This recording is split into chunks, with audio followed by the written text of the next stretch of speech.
अंगना दलानी चाहे सूती खरी हनी रानी लपक लपक मजा ले लुए पतर कोकोरा चपक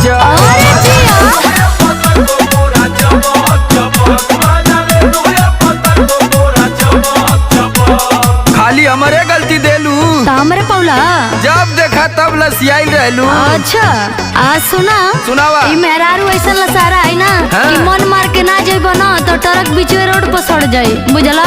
ए ड्राइवर बोला ड्राइवराइन जेतने रसइबो रसवा चुइए जा